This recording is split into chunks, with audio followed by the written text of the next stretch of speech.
Hey, what's up, guys? Welcome back to the Weekly Fury. I'm Josh. I'm Sean. And this is the first episode of the whole new year, January 6th, 2017. It's been a while since we last recorded an episode for the Weekly Fury. I have been very sick.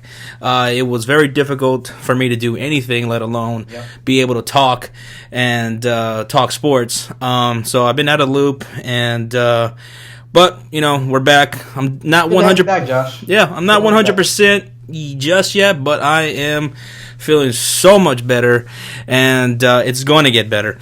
But man, I am so ready to talk sports, man. What about you? It's been a while, man. You ready for this whole new year? I'm not sure if I'm ready, but I don't really think I have a choice. So. Oh, I'm fucking ready. It's going to be a great year. Last year was a phenomenal year for sports. It was. This year, hopefully, is just as good. All right, let's get right into it, man. First off, I want to talk about Ronda Rousey. Well, we got to start it off on that. Yeah, because man. I was really want to talk about that a lot ever since I saw that fight. I didn't order it. I saw it on a Facebook live feed. You didn't miss much. It didn't last that long. It didn't even last a minute. Oh man, Ronda Rousey, she got once again outboxed. Someone with faster hands than her, and she got her ass whooped, man. She got beat down pretty bad. It was bad. It was really disappointing because it was such a hype fight. You know, everybody was like, "Oh, she's back! She's back! She's returning! She's making her return." She made millions of dollars. Like what, $3 million? Yeah. And everybody was so pumped, and I was too. I really like Ronda. She went into this dead serious. Unlike her previous fights, where she would, talk a good game and back it up at the fight. She wasn't really doing any interviews. She was so focused. She was ready for this fight. But it looks like it's the end of her career, possibly. I would be very surprised if she took another fight. What do you think, man? Do you think she's going to fight again? I don't know. No, I don't think so. Not in UFC. I just don't think so, man. I think she's getting to that point where she's got to call it quits. Like, this was really bad, man. 48 seconds. Mm-hmm. She lasted longer against Holly Holmes. She made it to at least the second round in that fight. Yep. And you lasted 48 seconds. Pretty much, she got Ronda Rousey because that's what she used to do. She used to just take people out in the first round, and then I don't know, man. It was a little disappointing, but the women's she might still be doing some kind of fighting, Josh. Yeah. She did, appear in WWE before at WrestleMania 31. I was there live in California. It was a pretty good surprise, cool. And to me, it's a match made in heaven. Ronda Rousey, WWE, she could continue to make a lot more money there, and she could be really huge there. I mean, the WWE fans love her. They'll take to her really quick. She can learn professional wrestling pretty easily. I mean, Brock Lesnar, he was really great in transitioning from WWE to UFC and then back to professional wrestling. So I think that's where she goes. I don't know if maybe she might not wrestle much, but I think that's where she should do. She's an athlete, man. She could do it. That'd be awesome to see her. That's her future. Now, now that she's basically done. Like I said, I don't think she's gonna fight again. What do you think her legacy is, man? Like, does her getting her ass whooped these last two fights, does that hurt her legacy? You think? No, I wouldn't say that. It's disappointing, obviously, to end your legacy on a bad note like that. Nobody ever wants to go out like that. Everybody wants to go out on top, right? But no, I don't think so, man.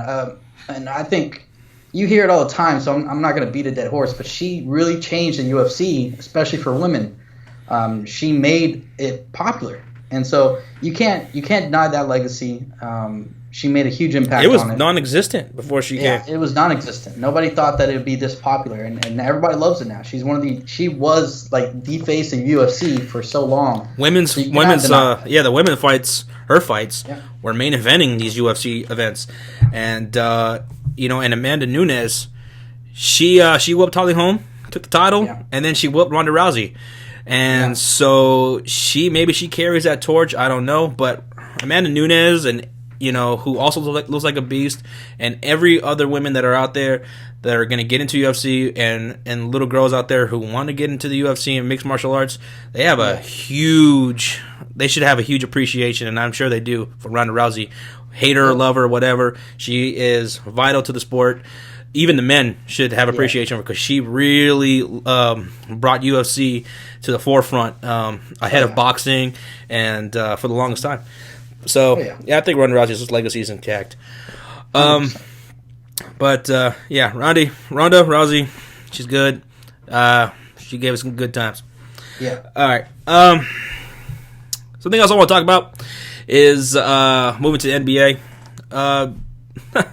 So Russell Westbrook and James Harden are they said fuck LeBron James and Stephen Curry and Kevin Durant and all that stuff that everyone was talking about in preseason. Yep. And they are taking the league by storm. Do you think those two are the best two in the NBA right now, even ahead of LeBron? Well, it depends. So are we saying MVP? Then yes. Obviously, hands down. Both Harden, Westbrook, they are top two candidates right now? Wouldn't be doing anything. Best overall athlete still going to be LeBron no matter what. Nobody can touch LeBron as long as he's in this league and he's playing at a level he is. Nobody can touch him because he can do everything. But Harden, Westbrook, I say, are the most valuable players. They are playing phenomenal. Westbrook is doing something that, nobody's really done. He has 28 double-doubles. Harden has 29. Triple-doubles. Harden has 9. LeBron has 5. He has 16. Yeah. Russell Westbrook has 16. I mean, that's unheard of. There's players that maybe have that for the whole season, but it's not even halfway through, and he's got that. Multiple seasons. Jesus Christ, 16 triple doubles. Russell Westbrook is, he's first in scoring. James Harden, he's fourth in scoring, but James Harden's shooting percentage is better than Russell Westbrook's. Russell Westbrook is he's taking 3 more attempts more than James Harden, but James Harden, his Rockets, they won tonight. I mean, they won last night, Thursday. They beat Russell Westbrook and the OKC to win their 6th straight. So I don't know. Maybe Westbrook is the best player between the two, and it's really it's going to be a nail biter, I think, all the way through the season, man. It's going to be awesome to see these guys go at it. I mean, James Harden just switching to point guard and then dominating it. I mean, 11 assists per game to go with 8.2 rebounds and 28 points a game. 4th in scoring, 1st in assists. I mean, and their team is 3rd in the West. 3rd in the West. The Rockets. Remember what they were last year? They're 3rd in the West now. And it's all because of Harden. So I would put... again, it's like we're really getting to nitty-gritty here, but Westbrook is the better player, but I would say Harden is the most valuable right now. I would say. No, I'm going Westbrook on it, man. I just Westbrook. The only reason I say Westbrook, Josh, is because of this simple fact: is that when he lost Kevin Durant, what he's doing, he didn't let any of the critics say, "Oh, he can't do it by himself," or now it's going to be too much for him. Like he's showing that he can handle this whole load. What he's been wanting to do all along, but he's been having to feed KD. Now he doesn't have to worry about that. But he's still getting assists. It's not like he's not passing the ball still. Oh, and yeah, I mean, they're going to get better. They have a lot of new pieces, and they're getting better and better. I mean, he's averaging 30 points per game, 10.5 assists, and 10.5 rebounds as a point guard. How does a point guard averaging double-digit rebounds? So he's one of the best athletes on the floor, right there with LeBron. I'm so happy that it's a race really right now between these two guys, and we're not talking about LeBron. We're not talking about Steph or Durant. It's really refreshing to see other guys on other teams, different teams, like getting their shine. Yeah, and and making things more exciting. It makes it seem like the NBA is a bigger place. We have something else to talk about. Yeah. Simple fact. Yeah. All right.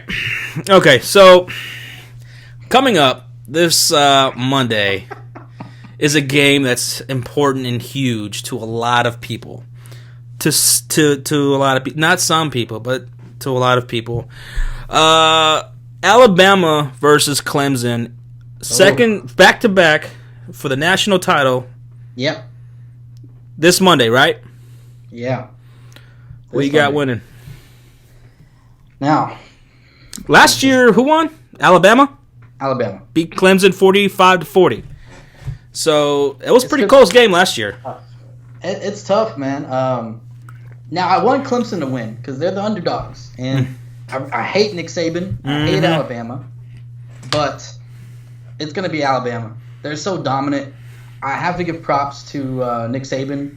He's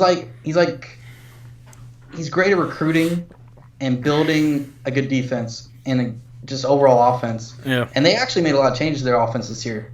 They're passing the ball a lot more. They used to never pass the ball. Oh. It's crazy. But I do love Clemson. I want them to win. I'm going to be cheering for them to win. But I think Alabama's going to take it. I just think they're too talented. I don't know much about college football. I don't really care about college football until it comes to the combine and all that shit. That's just me. But I'm going Clemson because I hate Nick Saban. I hate him I hated it when he was in the NFL. He's a fucking coward and he was an asshole. So screw Alabama. I'm going Clemson and I'm gonna pick them to win. Clemson's gonna win Monday night. They're gonna shock the world. And I really hope so. Fingers crossed. I really hope maybe so. Next year they'll break the tiebreaker next year, unless they expand the playoff and they should, honestly. That's a different story. So, all right, getting to the NFL where the big boys play. There's like this controversy right now between the NFL MVP. Everyone seems so sure about three particular guys. Tom Brady, of course. Yeah. Aaron Rodgers. Matt Ryan, he's a new one in this. We haven't talked about him as MVP candidate, and I don't think ever. So it's down to these three guys, and everyone seems like they're pretty sold on who it is. It's Tom Brady, it's Aaron Rodgers, it's Matt Ryan. Yep. Who you got? I can't pick. Ezekiel Elliott. No. I'm just kidding. JK. Jesus Christ. My fanboy was coming out a little bit. No, honestly, I'm afraid that they're going to give it to Tom Brady, but even though Tom Brady has had a phenomenal year, God, he came into the league after 4-game suspension and he's destroyed. Yeah. But Matt Ryan's been doing it all year, and I have to give it to him. How he even played without Julio Jones for Julio was out 3-4 weeks. I can't remember exact, but he was out for a good little bit, and still Matt Ryan was putting up numbers. And he's been phenomenal all year. They corrected the red zone turnovers that they had issues with last year. And he's progressed. And they're the number 2 seed in the NFC. Yeah. So without him, I don't think they'd be there. Yeah. So because their defense isn't that great. They do have some good running game, but Tevin Coleman was hurt for a little bit. Mm-hmm. We already talked about Julio, so I think Matt Ryan is the MVP. He's been doing it all year long, even though Tom Brady's probably going to win it. But Matt Ryan's been doing it all year long. Even Aaron Rodgers, he sucked for the first half of the year, and now he's playing phenomenal. Yeah, if he did this the whole year, then yes, he's the most valuable. But Matt Ryan's been doing it all year. I love Matt Ryan. I think he's going to win it, or he should. So I think the numbers don't lie. I think there's no way in hell Matt Ryan doesn't win this MVP. I think if he doesn't win, it's an atrocious thing. To me, Tom Brady, he's been great, but to me, he's a little bit behind Rodgers and Matt Ryan. To me, it's between Rodgers and Ryan, because I mean, you're talking about valuable, right? Yeah. Tom Brady, you take Tom Brady out of the equation, which he was out of the equation for the first 4 games, Patriots still win. Like, if the Patriots don't have Tom Brady, I'm still worried about the Patriots going into a week and having to play them. I feel like they still can win. You take Aaron Rodgers of the Packers, they're probably going to lose to just about anybody, even probably the fucking Bears. The Bears. Now, you take Matt Ryan out of it, they might still have a fighting chance. Because they still got Julio Jones, you still got Devontae Freeman and Coleman, you still got other playmakers, and maybe they give you a few wins. But on Packers, you don't really have any playmakers. I mean, Jordy Nelson's still a monster, but again, you take Aaron Rodgers out of it. Can Jordy Nelson still do that with any other quarterback? I don't know, maybe he could, but Julio, I know for sure could. But so when it comes to value, I would say Aaron Rodgers this year is probably a little bit more valuable than Matt Ryan. But I'd still give it to Matt Ryan because Matt Ryan was so much fucking better. Here's this one stat alone why he's going to win the MVP.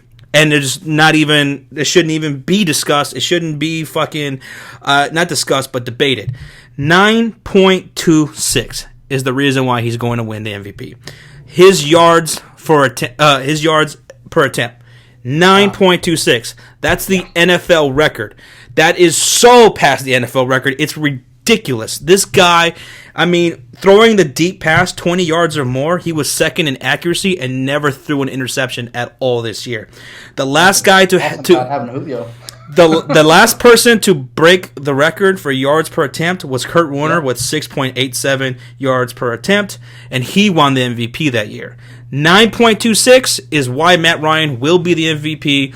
Aaron Rodgers, Tom Brady, they had great years, but Matt Ryan, 9.26, he will be the MVP this year. Okay, I guarantee it. I like that. So, okay.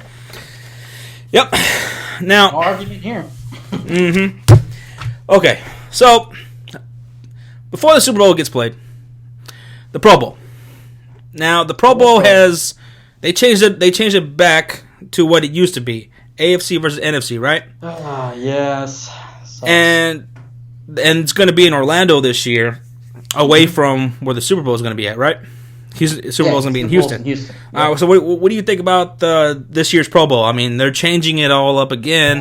What do you think? Is it good? Yeah, I liked it when they mixed it up, when they kind of did like a fantasy draft, right? I like that because it makes it a little bit more exciting. These players actually get to hit their own players sometimes, like defensive players, they don't actually get to hit their own offensive players. They actually have that chance. And it's a little bit more exciting in that kind of aspect. But we're going to see how it goes. When they had it, AFC versus NFC, the Pro Bowl was just stupid to watch because nobody ever tried. So that's why I liked it when they mixed it up, because people would try more.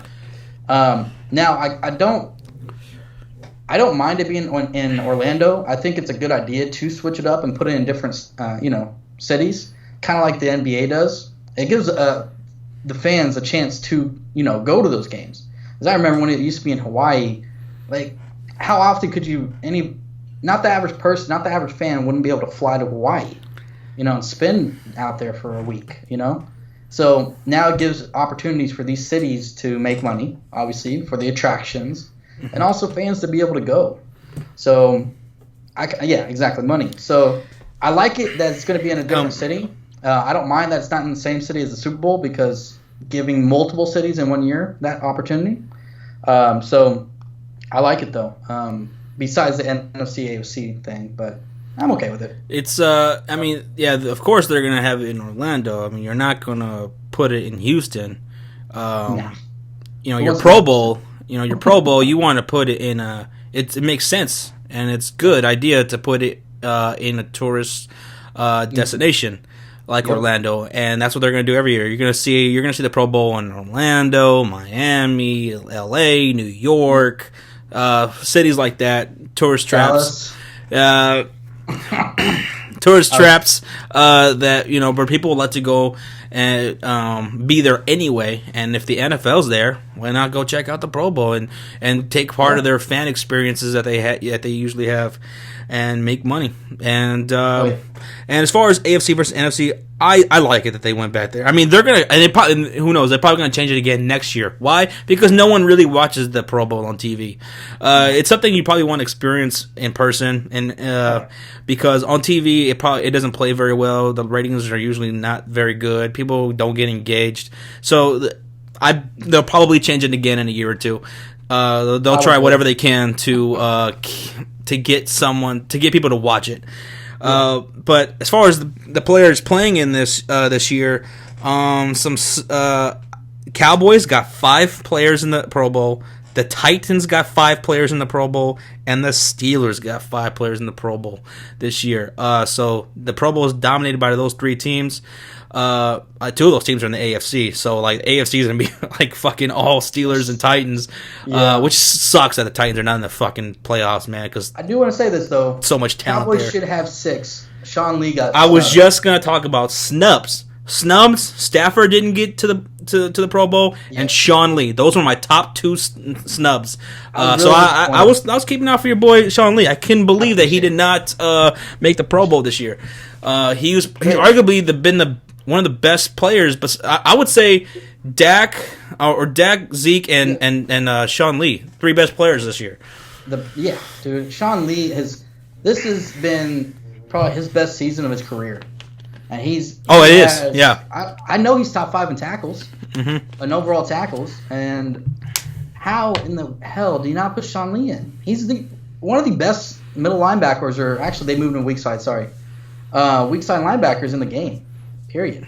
Oh yeah. And I couldn't believe it. I was looking at the rosters and I'm like, I was looking for like a top offensive player and defensive player, and out of everybody, the top 2 names that stood out to me was Stafford and Sean Lee. I could not believe that they were not in there. I'm like, you said 5 Cowboys to the Pro Bowl, but you didn't send Sean Lee. Yeah, that didn't make any sense. You know they're going to send our offensive line, so they sent 3 of them. Then of course they got to throw Zeke and Elliott in there. And Dez was one of them, right? No. Dez didn't obviously have a great year. There was a lot of run game, and he was hurt. Remember? Does the NFL? Do they vote with? Is it fan voting like the NBA? It's not, right? It's fan voting. It's fan voting? Yeah. Huh. But the NFL players probably could go online and do it. It's not like it's regulated. All you have to do is go to NFL.com or whatnot and just vote. And I think you can vote multiple times. No. I don't know. Like, I voted, and I voted for Sean Lee as the... Probably sitting there for like 12 hours. Sean Lee, and it didn't work. Oh well. But all right, well, Hall of Fame finalist list came out recently. Hey. And there were some names names on the list. Yeah, there were some really good names on there. Some of them are shoo-in, some of them who knows, and some of them were close towards the end of their eligibility. And there's some really good names, so it's really tough to see who's getting in, who's going to get left out. Who you got? Who do you think is definitely not going to get in? For me, I think definitely Terrell Owens is not getting in, and Jason Taylor. I think for sure they're not going to get in. You took the words right out of my mouth, Josh. I wish you would have said something else. T.O., that's who I was going to go with. There's already been a lot of controversy about him.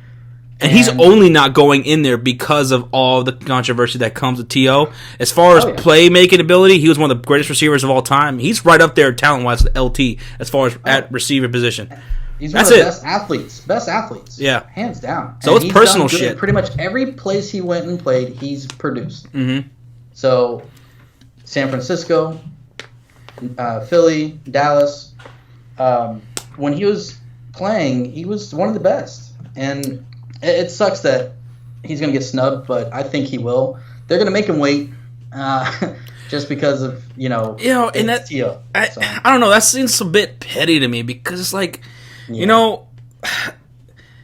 this dude was one of the greatest receivers of all time. So what? He was a prima donna and an asshole. That's not what the Hall of Fame's about. Because if it's all about like personal achievements and how great class they were, then there's all the guys that should have gotten probably into the Hall of Fame. Based probably solely just on that.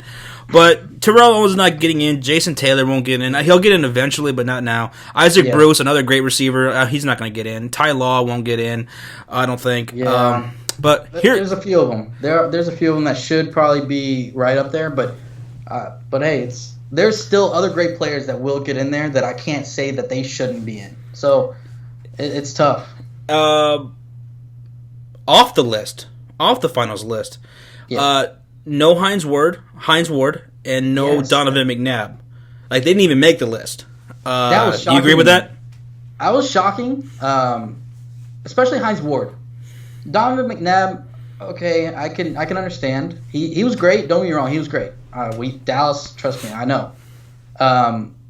He did have a kind of a bad end to his career, but Hines Ward was just he was one of the all around receivers. You know, blocking wise, nobody wanted to be blocked by Hines Ward. No linebackers. He was just all around one of the best, well-rounded receivers, and he did it for so long. Even to the end of his career, he was still one of the best. And I don't understand how you don't put him in there. Like, just put him in the list at least. Like, yeah, I don't understand it. I don't know who picks these people or how they pick them per se, but they're idiots, dude. Like that pisses me off. Don't get me wrong, I hate the Steelers because I'm a Cowboy fan. But I still respect Hines Ward, even though he's a piece of shit. Now here's my list and who will be in the Hall of Fame this year, and I don't think I think it's a no-brainer. LaDainian Tomlinson is going to be in there. Yeah. Terrell Davis is going to be in there. Kurt Warner is going to be in there. John Lynch is going in this year, and Brian Dawkins will be in there. Safety. Well, Josh, I don't really have anything else to add to that. You're just taking the whole. I'll just let you continue the segment. So that's who's going to get in the Hall of Those will be the final picks to go into the Hall of Fame this year, and then maybe hopefully next year Terrell Owens gets in there because I would see him in there. Yeah. All right, so that takes care of the NFL Hall of Fame. Now, dude, now that the season's over, the 2015-16 NFL season, a lot of coaches lost their damn jobs, man. I mean, I'm sitting in bed, I'm fucking feeling sick, and I'm just seeing coaches getting the axe, and one even retired. Here's all the coaches that got fired. Domino effect. Rex Ryan, Buffalo Bills. Chip Kelly, 49ers. Jeff Fisher, the Rams. Mike McCoy, Chargers. And Gus Bradley, Jacksonville Jaguars. Now, do you agree that those coaches got fired, or did the right coaches get fired, or did some of them not deserve to get fired? Do you think? Well, this one is a little tough for me because I can't argue about any of these firings. I really can't. But I don't agree with some. Like, I can't argue. Which ones? Really, but I can't agree with the Chip Kelly. Chip Kelly? Now, I don't like Chip Kelly. I don't think he's going to be that great of a coach. But you just hired him 1 year. You didn't even give him a chance to really build a team or put together who he wants in there. Or even really good talent, you know? No. You gave him some washed-up quarterbacks, you know? And even Colin Kaepernick, he was coming off a shoulder injury. So he probably still wasn't even 100%. Yeah. So it's like you got to give your coaches a chance. Now, another one this one's weird. I agree with it, but it's weird. I wouldn't say I'm surprised, but it's just weird. And that's the Jeff Fisher firing. They gave him a contract extension a week before. Oh my God! Next week he loses a game, and then they fire him. How does that happen? How do you say? How do you sit your head coach down and say we're giving you a 2-year extension, and then the very next week you're fired? What the fuck happened there? I don't know. That's why I'm just like, I can't argue because Jeff Fisher he wasn't cutting it. You know what that tells me? That tells me the Rams fucking suck as an organization. You saw how they were during Hard Knocks. You know, they gave, I still can't remember his name, the receiver. Tavon Austin. I want to say Brian Quick or some other dickwad. Tavon Austin got a huge contract extension. I mean, all this guaranteed money. He's like one of the top tier receivers and being paid. Shitty. And then they do that. They say Jeff Fisher, we're going to give you a 2-year extension. Then they fire him. What the fuck are they doing over there? Who would? Oh God, the Rams suck. They do. Now Mike McCoy from the Chargers. Yeah, but at the same time, was it really his fault? I mean, they lost a lot of players to injuries. Even like fucking week 1, they lost players. You got to think of it like this. I almost said the same thing, but and they're in a tough division. Tough division. They are, but come on, you still had Phillip Rivers every single time. Yeah, they lost some receivers, they lost running backs, but you still had Phillip Rivers. Yeah. And there's other teams like Green Bay that had all these injuries to their running backs, and they still produced. Bill Belichick. I know that's kind of hard because it's New England, Bill Belichick, but he had Tom Brady out, and he still won. You know, no matter what, they gave him 3 years, even with those injuries, and you still couldn't put depth behind these players, and you didn't build a good roster. Yeah. So I can't argue that. Yeah, it just sucks. I mean, yeah, all those injuries, all these past few years that the Chargers got, So Mike McCoy, I hope he gets a job somewhere else. Maybe not as a head coach, but he will. It wasn't entirely his fault. But and then Gus Bradley. Oh my God, Jacksonville Jaguars. He had all that talent. They didn't suffer a whole lot of injuries this year, and they sucked. So to me, him and Rex Ryan and Jeff Fisher definitely had to go. Those are top three for me. Obvious ones that I knew were going to happen. So you can't take that Jacksonville Jaguars team and just muck it up like they Rex did. Ryan and Gus Bradley both had very talented teams. Yeah, and they're young, and they both didn't do shit with them. So, but hey, I'm not going to say that they're not good coaches. But maybe they just weren't a good fit for head coaches.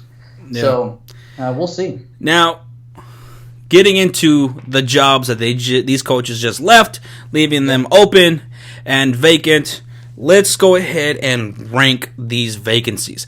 But let's add the Broncos job because Gary Kubiak retired for health concerns. Sucks. He was great. Great coach, man. 1 year after winning the Super Bowl. Let's go ahead and rank these 1 through 6. Go ahead. Okay. How would you rank them? Or do you want me to go?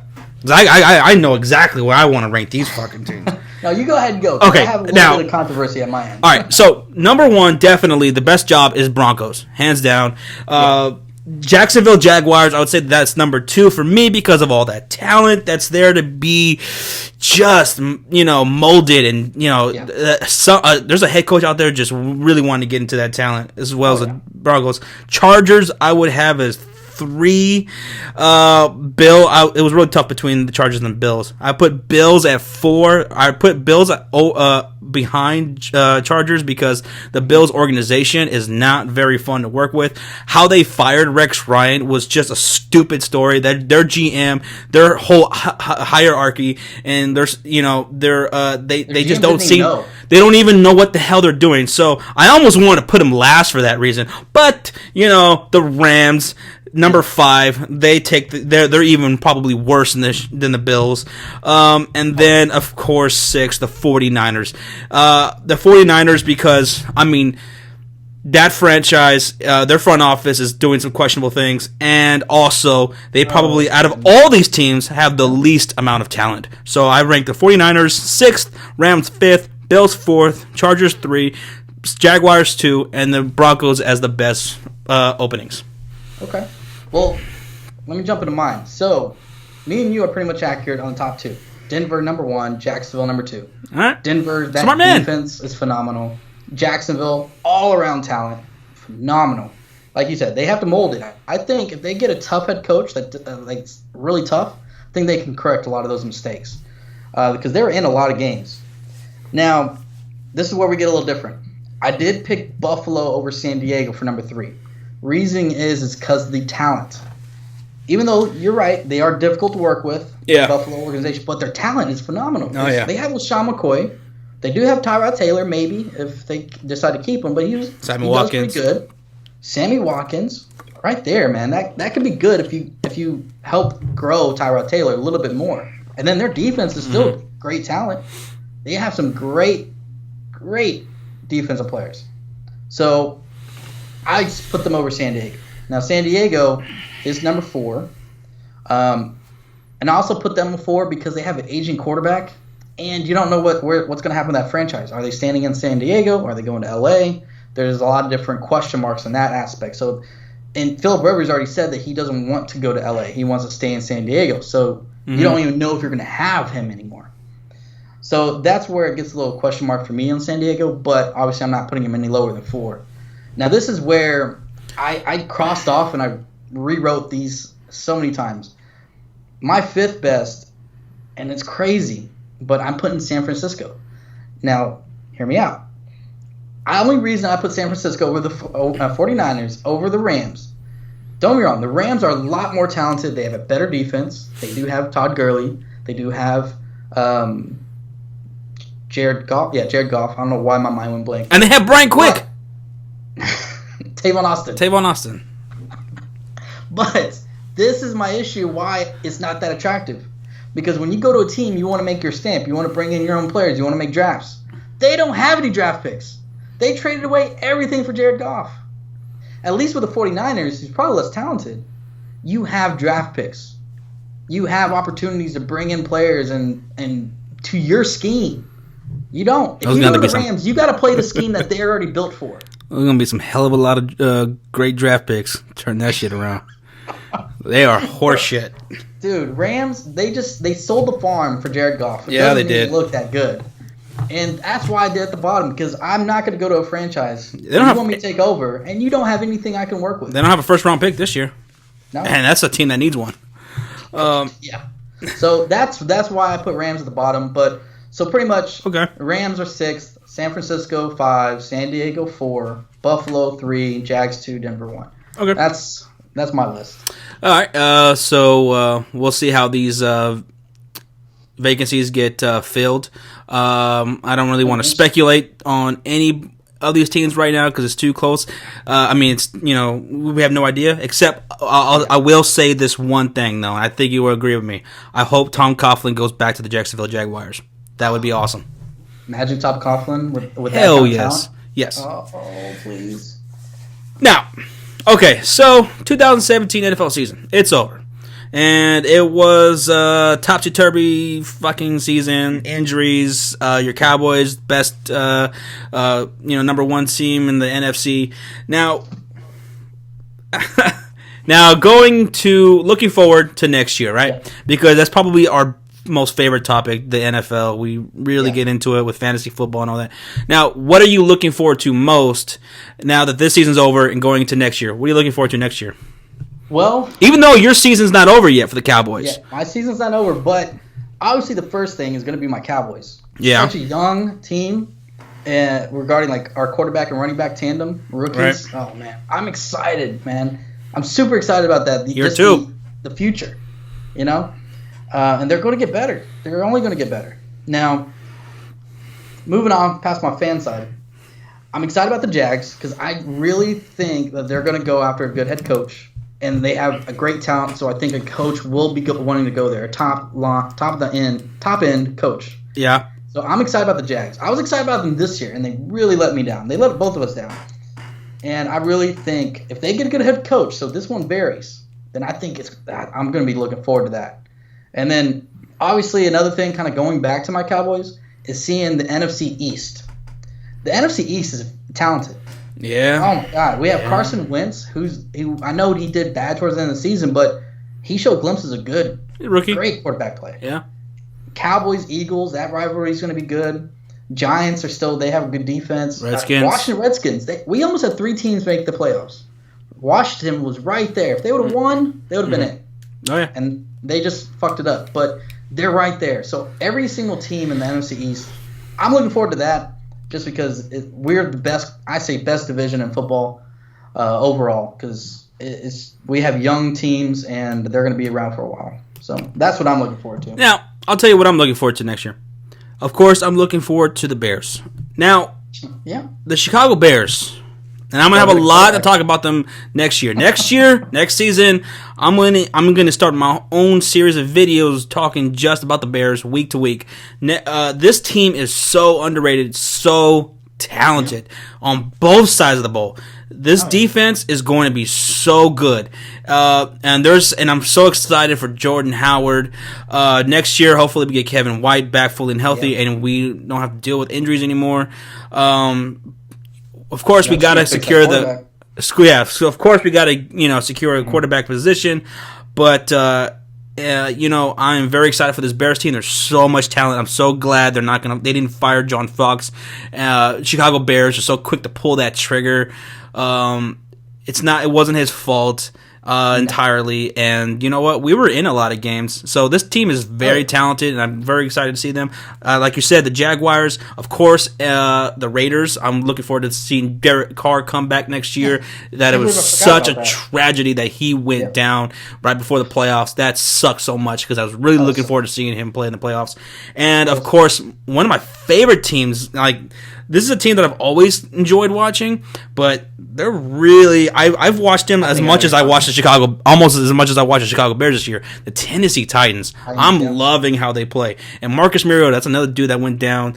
That was a tragedy. I'm very much looking forward to see how he takes another step forward next year. They need to get some receivers, though. They still need that one big-time receiver, but I'm really looking forward to watching them play next year. And, of course, fantasy football. I finished third place this year in our league that we have together.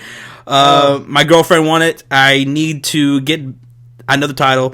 And then another thing, I'm looking forward to the games that we're going to next year, traveling. So that's all I'm looking forward to. It's going to be awesome. A big season next year, and I can't wait. Going to 4 games, right? Yep. We'll talk about that in another video. But that does it for our sports topics. So getting into our villain and hero of the week. I'm going to go ahead and start off with my villain. All right. Go ahead. My villain is actually a combination of different people on the same story. My villain is Coach K, Duke, the ACC, all because of Grayson Allen and how they handled that punk kid. You want to talk about dirty players? I don't want to hear about Draymond Green. You want to talk about a dirty player? Go look at Grayson Allen. This dude has such a terrible attitude problem, and he takes it out on people. And you see him pouting on the sidelines, like he almost feels like he's a dangerment to himself. Like, what is this guy capable of? He is so full of rage, and he doesn't care about hurting other people on the court. He has no respect for other people's bodies, and Coach K gave him an indefinite suspension, and then Coach K, he's about to go on leave. He's gonna have surgery, and right before he went on leave, he revoked the suspension. It was only just a 1-game suspension for Grayson Allen and all the shit that he pulled. And I cannot believe that happened. I think Coach K's reasoning for that is like he doesn't want the interim coach. He doesn't want probably to put too much pressure on him and have to deal with losses because Grayson Allen is one of their best players. But no, fuck that. No, that's not a good enough excuse. And you know what?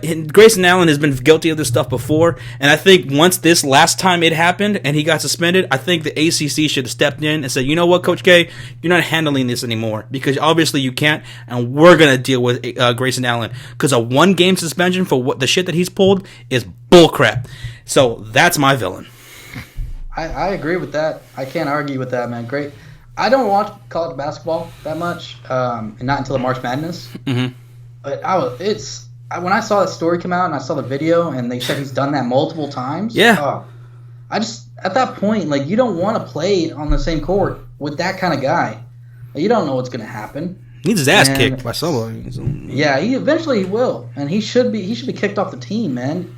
At that point, Coach K, I love Coach K. He's a great coach. Man, how do you? I don't know, man. This just doesn't seem like him. Like, I don't know what this is about. You can't do that. I don't know. So that's crazy. Disappointing. Mm-hmm. I'm right there with you. I agree. Yeah. My villain, though, I'm going to jump into my villain. Mine is someone that's pretty much been a villain since the beginning of the year, though. Football season. That's Randy Gregory. This piece. Yeah. I was wondering when you were going to bring him up. He's suspended 4 games. Yep. For substance abuse violation. Uh-huh. Then he failed again. He got another 10 games. So that's 14 games. Then he came back, played 2 games. He got 1 sack. He didn't do great, but he didn't do bad. Yep. And then he had a hearing, and then now he's suspended it indefinitely, at least minimum a year. So that means he failed 3 times. Or 2 additional times after the first violation, right? So 3 times this year. Yeah. What the fuck are you thinking? Okay, if you failed it the first time, like DeMarcus Lawrence, that's what happened to him. He's an idiot. He failed it. Okay, what am I going to do now? I'm not going to do it. I'm not going to fucking fail another test. 2 more times? Oh my God. I said it from the very beginning that we need to cut him. I understand trying to be loyal to your players, and it shows a lot of, backbone for other players on your team, but this guy's not worth it. He hasn't produced. He hasn't done shit for us. Fuck him. Let him go. And look how good you guys are this year. Without him. Screw him. You don't want We that don't kind want of that. person in the locker room.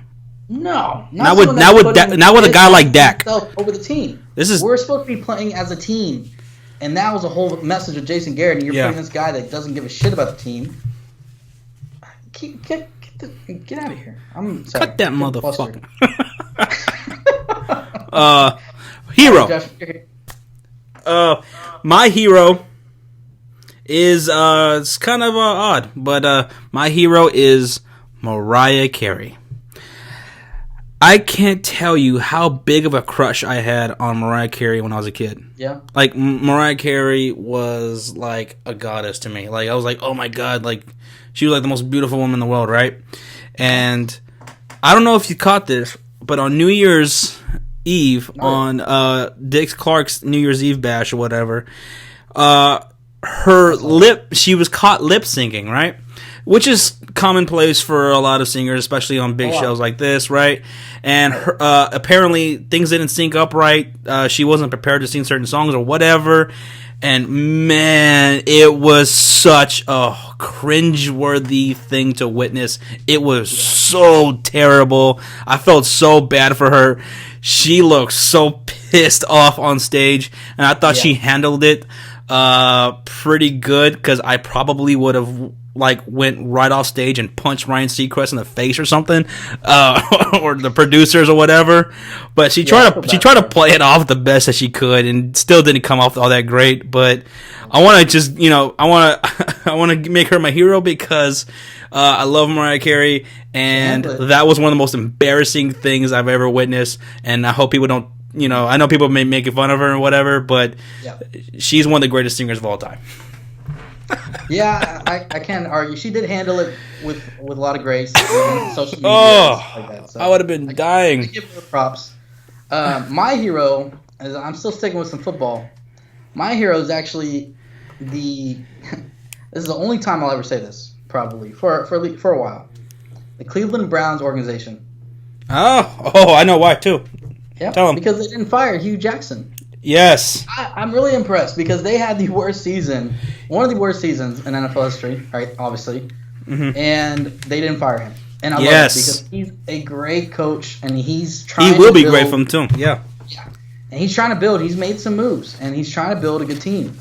And I think that give him some time to draft some good players, and I think they're going to have a good team. And you got to build off of consistency. You got to start at the top. Mm-hmm. And I'm hoping they stick with this and they don't fire him next year. But I like it. I give them their props. They're my heroes. After seeing all these firings from coaches, I was praying I want to get a notification by Hugh Jackson, and I didn't. So shout out to you, Cleveland Browns organization. I can't believe I said that. All right. that's a good one. All right, so those are villains and our heroes for the past week. Moving on to non-sports related events coming up that we may be interested in watching or attending. This weekend I'm gonna be watching some Netflix. I'll probably watch some. They just released a new season of another season of Always Sunny in Philadelphia, season 11. Oh, did they? Yeah, so I'm probably going to be watching that this weekend. But that's about it, because this weekend is NFL, and all you assholes out there who are not watching NFL, you need to watch the playoffs. It's the playoffs! Watch the playoffs! Playoffs! Not Netflix! Playoffs! I'm not doing shit. Saturday, I'm watching football. This is the one time. Don't watch. I'm not going to movies. No, nothing. Maybe watch some Netflix, like you said. I might watch some Netflix late at night. Maybe, but probably not. I'm probably gonna be watching football the whole time, and I'm excited. I can't wait. Even though the Cowboys aren't playing, there's still some good games. I'm gonna be watching NFL Network, watching all the pregame stuff, watching all the breakdowns and stuff like that. Oh yeah, because there's some good matchups this weekend, and we'll get into that some other time. But all right, so shout outs. Who you shouting out? I'm gonna give it to Dak Prescott. Dak Prescott? Because I'm gonna give him a shout out because of what actually came out today. What? They asked him, hey, because they're on a bye week, right? Number one seed. And most players take trips. And I hear about this. And there's a big story about, obviously, Odell Beckham and the New York Giants receivers, when they even have a game this weekend, they had a day off on Monday and they flew out to Miami. And that's like a big controversy right now. But they went up to Dak and said, hey, you have the weekend off. What are you going to do? You're going to go somewhere? You're going to go plan a trip? Past there's players that have been gone to Mexico, stuff like that. He said, no, I'm going to stay home. I'm just going to relax and watch football. And I love that. Like, he's staying home. He's staying relaxed. And he's resting. He's not going out, doing something stupid, getting too drunk. He sounds like a Manning to me. It's playoffs. Huh? He sounds like a Manning to me. That's what the Mannings did. Oh, yeah. They didn't care about anything else. I'm like, hey. You're still in the season. The season's still going on. I'm watching game tape. You're done. I'm watching other teams. Oh, yeah. And we don't even know who we're playing against. So you might want to watch these games to get something on these guys. So he's probably watching every game of the Giants and the Packers. But no, I love it, man. Just because of that fact, he's a rookie and he's showing a lot of maturity. So I give him a shout out. I love it. My shout out is going to a legend, an icon, Chris Berman from ESPN. He is leaving his NFL role. He'll still stay with the network, doing other variety of things, but he's leaving his NFL role. And wow, Chris Berman. What is the NFL going to be like without Chris Berman and that raspy voice that he has? The Raiders! And how he does that. And, oh, man, Chris Berman. I got that notification. Chris Berman's an icon, man. He's a legend. And to not have him around anymore, man, that's going to suck. Shout out to Chris Berman. I'm going to miss you, man. It's sad, man. That's a good one, too, man. Man, I totally forgot about that. I got the notification, and I didn't think about that. Wow. So, all right. Well, that does it for this week. Yeah. Please, if you enjoy this video, like, comment, subscribe, share. It's good to be back, Josh. Yes. We have a whole year. This is our first full year doing this channel, and hopefully it's a great one. And I know we will. We're going to have lots of fun this year, right? Yo. We'll talk about that. There's going to be another video. We're going to talk about everything that's going to happen this year. Hell yeah. All right. See y'all next week. Later.